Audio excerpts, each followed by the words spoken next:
bold explorers hacked their way through the jungle paths. At last they reach the open and stand rooted to the spot. Range upon range of snow-capped mountains lie before them, and at their feet a swirling torrent bars their way to the secret food store on which their very lives depend. But how to cross? General William's eagle eyes descry something. A line of stepping stones worn smooth by the water. He leads his exhausted party along the bank to it. Eyes skinned for danger, they halt and look to the right. Upstream is a war canoe filled with a horde of yelling cannibals. At a gesture from General William, the explorers freeze and the canoe passes them. Downstream to the left, a gigantic hippopotamus, the dread river horse of the Amazon, dozes in the swamps. Now is their opportunity. A quick glance to the right to make certain that no other canoes are approaching, and General William leads his trusty companions quietly and steadily to the other bank. And so the explorers reach their store in safety. Remember their rule whenever you have to make a crossing where danger may lurk. At the curb, halt. Eyes right, eyes left. Glance again right. If all clear, quick march. Mr. Brown has paid his 14 shillings to have his 10-year-old car tested. Mr. Brown knows a large number of cars are failing, although only the lights, steering and brakes are tested. First, the examiner checks all the lights are correct, especially the headlights for aim, and the dipping device for anti-dazzle. Thank you. Headlights up. On the inspection pit, the steering and braking parts are thoroughly checked for condition and adjustment.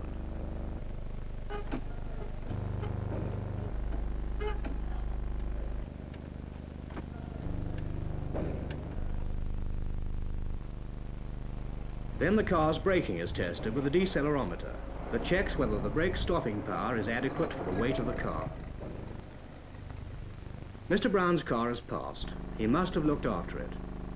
He pays a shilling to get his certificate. Will your car pass the test? Why do they make them so sad? I know somewhere where we can go.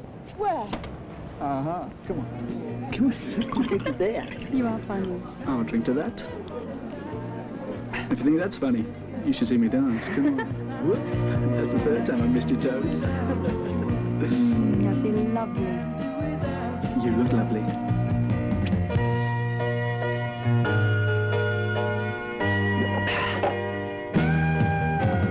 Do you mind if I open the window?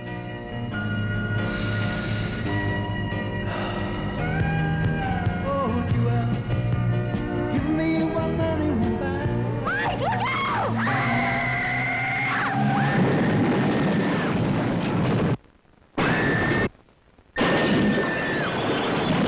You can become a drinking driver almost without noticing. Please, don't take your car for a drink.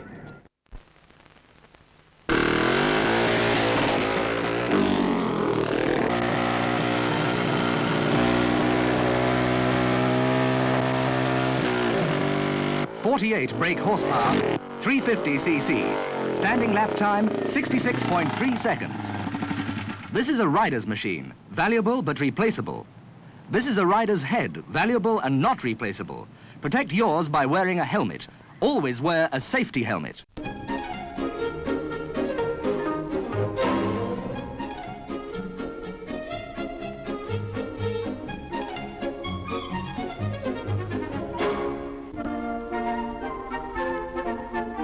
Such courtesy, such old-world charm.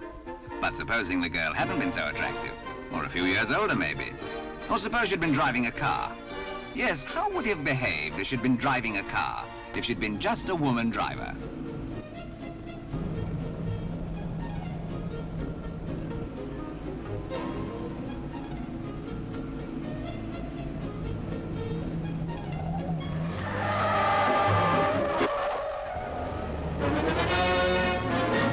Much old-world charm in that speech. But then her driving, no warning, no signals. Let's go back and try again.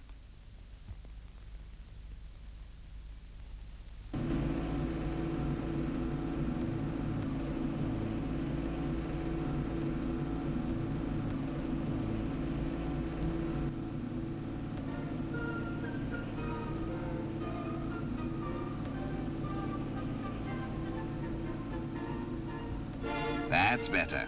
A good driver, that girl. Attractive, too. Such old world charm.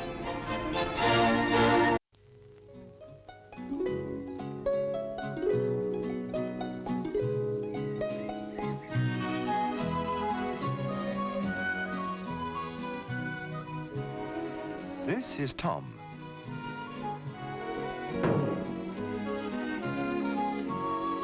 Tom has a friend who was always inclined to be reckless. As they grew up, their mode of transport changed.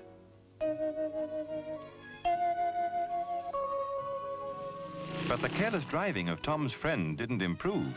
If anything, it seemed to get worse.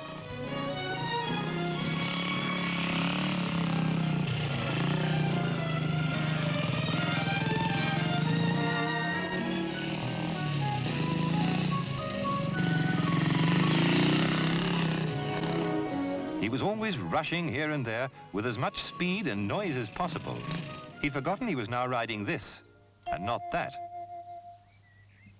They now both work at the same factory, which has a time clock and a works keeper. Tom leaves for work reasonably early. He likes to get a newspaper on the way, and there's usually quite a bit of traffic about this time in the morning.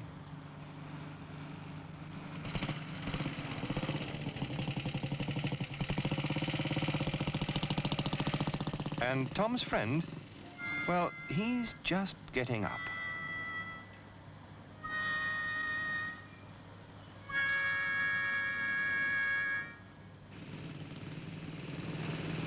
Tom takes a pride in his bike and in his riding. Watch him overtake this furniture van. First he checks it's okay to pull out, gives a clear signal, sees the road is clear ahead, checks again behind and passes, not too close. The van might pull out. Then checks that he can move back into his correct position without cutting in on the vehicle he's passed. Never overtake unless you know you can do so without danger to yourself or others. Now, you can't do this safely and correctly if you're always late and have this on your mind. But that's Tom's friend, always late and always in a hurry. Bye, Mum. Flying out of the house, he grabs his bike. Tom, meanwhile, is in good time and unhurried, quite unlike his friend, who is in far too much of a hurry. He starts up and tears off up the road with hardly a glance to see what traffic is coming. To get there on time, he starts to take chances, and so becomes a menace on the roads.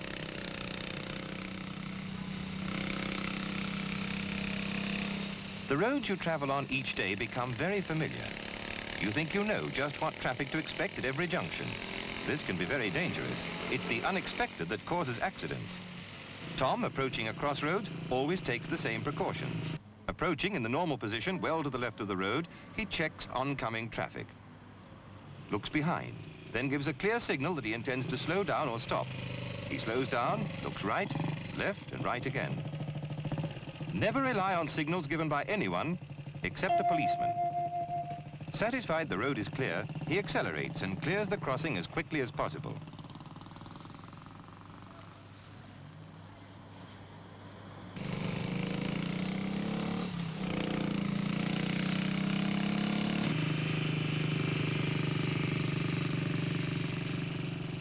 At this T-junction, Tom turns left, so he makes nearly the same maneuver as before. Starting well before the junction, he checks behind.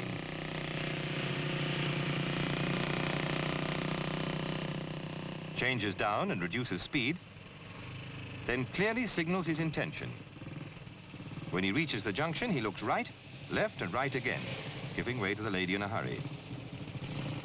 See how Tom kept well to the left of the road before and after making the turning. In the meantime, Tom's friend is trying to make up for lost time.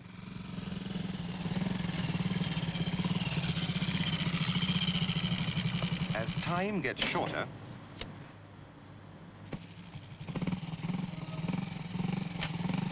he tries a shortcut he knows. But because of his speed and careless use of his brakes, it takes him much longer. To brake correctly, you should use both front and rear brakes simultaneously. Then, under most conditions, providing you're not traveling too fast, you pull up safely. If you use only the back brake, you could lose control. Like Tom's friend, you could nearly end up in the gutter, or worse. Remember, your brakes are for safety. But some people, it seems, will never learn.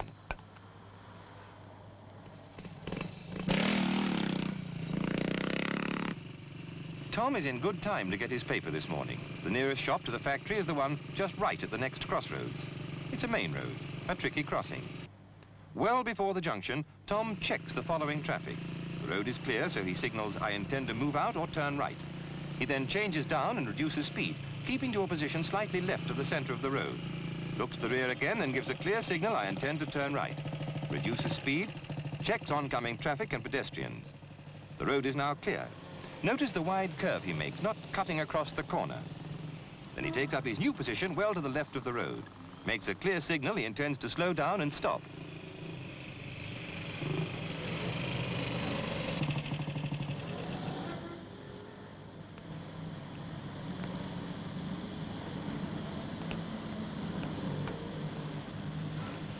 A good way to help you ride safely is to think of this slogan. Look, signal, maneuver.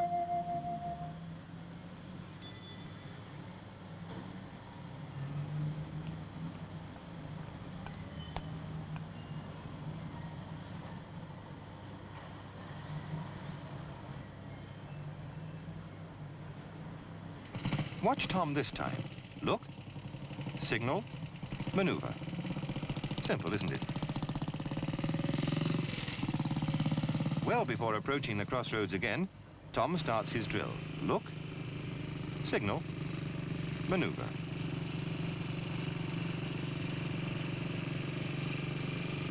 And again before turning. Look, signal, maneuver. He turns in a wide curve, making sure not to cut the corner, then takes up his new position well to the left.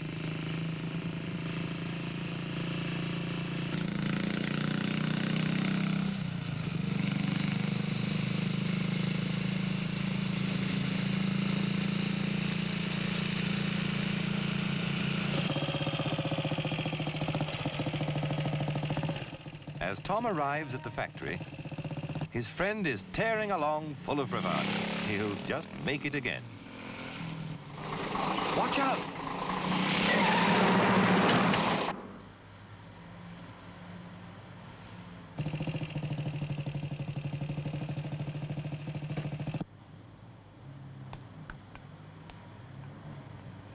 Tom still has a friend. Well, just. But his friend hasn't a bike anymore. Just a summons for careless driving. After Tom passed his test, he made a new friend, who is quite an improvement. As Tom says, you should see her at a T-junction. There was no need to teach her to look, signal, maneuver. If you use your bike properly, it can give you a lot of pleasure, as well as being a quick and economical means of transport, as long as you remember road safety.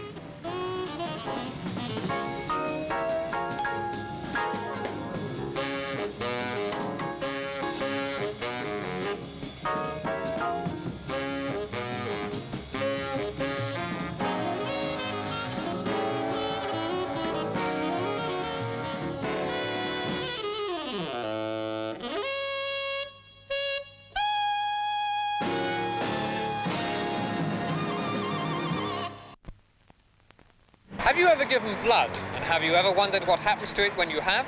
It helps in accident cases, I think, doesn't it? Matter of fact, my brother in hospital, they've had to give him a couple of pints because he had a bit of an accident. Do you think it's important to give blood? Definitely, yes. Terribly important, I would have thought. Where's the blood stored? Kept in blood banks. Well, they keep them in Bottles. How long can it be kept for?